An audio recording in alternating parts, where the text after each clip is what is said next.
Good evening. Tonight, we're talking about college life. You know, lots of free hours, plenty of parties, time to stay up all night thinking about the meaning of life. Think again. Today's students say local college officials are the most stressed in decades. And for a lot of people, this part of Maine, the Mid-Coast area, Bath, Boothbay, Pemaquid Point, says Maine like nowhere else.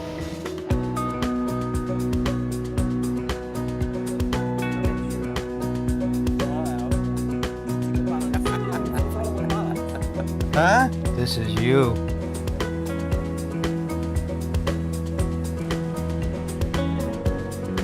This continues across then? Is that how this works? Sometimes it can seem hard to separate the town of Stowe from the legendary skier that sits just 6 miles or so up the road from it. And rebuilt and cliched though it might be, landmark motif number 1 is really a perfect metaphor for Rockport. Here's another celebrated Fenway trap. Hit a ball over the third base bag, it can either hit this wall and bounce all the way back toward the shortstop, or roll around out here in no man's land. So Charlie, when people stop at the house and ask you if, do you have any chairs? What do you normally say? A few. There's plenty of history in Dover, but no place here has a lineage quite like Tuttle Farm. A Tuttle has tilled the land here since 1633. Making it the oldest continuously run farm in America. As Life magazine noted 40 years ago, the Pilgrims had only been in Plymouth a decade when John Tuttle made his way to Dover, took ownership of his land grant, and began an uninterrupted string of 11 generations working this land. But probably few people are aware that Clinton holds a distinction that virtually every other city and town in America would love to have. Clinton, Massachusetts is home to landmark Fuller Field, and Fuller Field, no less an authority than Guinness will tell you, is the oldest baseball diamond in the world. Were you skeptical when you heard the claim made initially that such a field was in Clinton, Mass? Yes, I was. I know my history pretty well, but I was a little skeptical. Fears for the future here deepen. Paul Niedzwiecki of the Cape Cod Commission predicts that if the demographic trend continues, Cape Cod towns will be forced to regionalize many of their services, including police, fire, and schools. Only a seawall, a sidewalk, and a narrow embankment are all that stands between the surf and the houses here in Linshore Drive, where one in particular caught our eye, mostly because it looked very familiar. Well, they're doing something right at Sterrett. The company employs about 600 people today in their Athol facility, and last year's sales totaled close to $260 million. Not too shabby. Hills and trees bound one downtown side of this city of just over 500,000. The Willamette River bounds the other. Portland, Oregon. Some say it's the most livable city in America. And see, some days it doesn't even rain here. This bridge separates North Eleuthera from the rest of the island, but it's also extremely unusual in that it separates two large bodies of water, too. The warm turquoise of the Caribbean, and only 20 feet away, the cool dark blue of the Atlantic. This has become kind of your lifelong passion as a native islander. It is, and I feel if I don't get it done in my time, it may get destroyed and we will never know our history.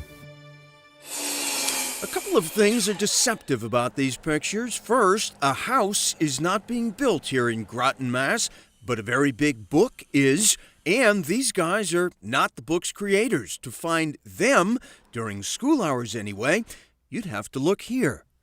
We made our first visit to the Groton Dunstable Middle School nearly 4 years ago, and we've checked in on this remarkable project several times since then. Right from the first, we were intrigued by this unlikely story. And right from the first, we were impressed by the enthusiasm and the determination of both the students and their teacher. At the same time, we were pretty skeptical about the project's outcome, but mostly, we were pretty skeptical. So raise your hand if you ever had any doubt that you'd see this completed. Everybody. Everyone had some doubt. I really have believed that Get done it in the would end. get done. I think I'm pretty confident in my ability to navigate through my environment. As a child, Larry Hale was diagnosed with a genetic disease that affects his central vision. It hasn't affected his ability to play beep baseball or to work for the MBTA as a program coordinator for system-wide accessibility. Do we know what stations they're using for the Orange Line? And it hasn't stopped him from being a world traveler. I typically will do some research before I go anywhere. Make sure I know what subway or bus stops actually serve the area that I'm going to be traveling to. Which is more daunting, getting around a baseball field or getting around a city? Getting around the city is a snap. Learning how to hit a ball consistently, that's challenging. This is easy. This is easy. Chris Flynn, father of 3 in Natick, values his time at home these days. He just didn't plan on having quite so much of it. 6 months ago, after more than a decade with a leading financial services company, Chris was laid off. Things were going great. What was that like telling your oldest 2 boys that you'd lost your job? Yeah, well, that was tough. You know, trying to explain it to a 9-year-old, a 6-year-old, a little tough. And you know, pride too. You know, you're everything's going through your head. You know. When you went there, that must have been a particularly unusual shoot, and I mean, I would think dangerous. This is an incredibly repressive regime, after all. Well, I went in as a tourist because they would never have accredited Wouldn't have let me. you. Right, Yeah. and so... Coming in to make a film about? Right, a woman who defends victims of the Reign of Terror, no. Did you have to be exceedingly cautious about? Well, I mean, I had to work with my colleague, Hopewell Chinono, who's the Zimbabwean filmmaker who I got to know at Harvard, and without him, I just could not have functioned. For Boston's many institutions of higher education, ever deeper cuts too, and a rude schooling in the severity of this recession. All across the country, colleges and universities are facing financial challenges they've never seen before. Some, like Brandeis University here in Waltham, have considered cuts that have caught national attention. In January, as part of what Brandeis President Yehuda Reinhardt's described as belt-tightening, the school announced it might close its Rose Art Museum and possibly sell its renowned collection of modern art. In a recent email message to the student community here at Brandeis, you quoted President Obama in saying that you screwed up. What was it you felt that you might have done differently? Well, you know, even though I don't write press releases, it happened on my watch, therefore it's my mistake.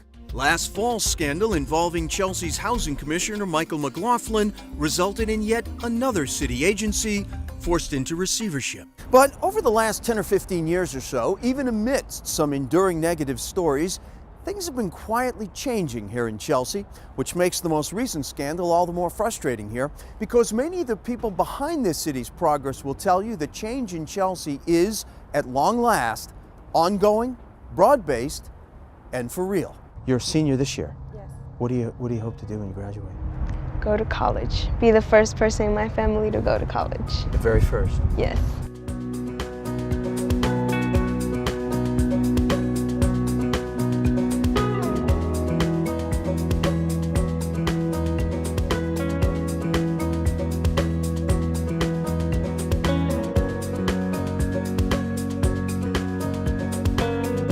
And now, you're all caught up, which is good, because that's Chronicle for tonight. It's not as clear. Yeah.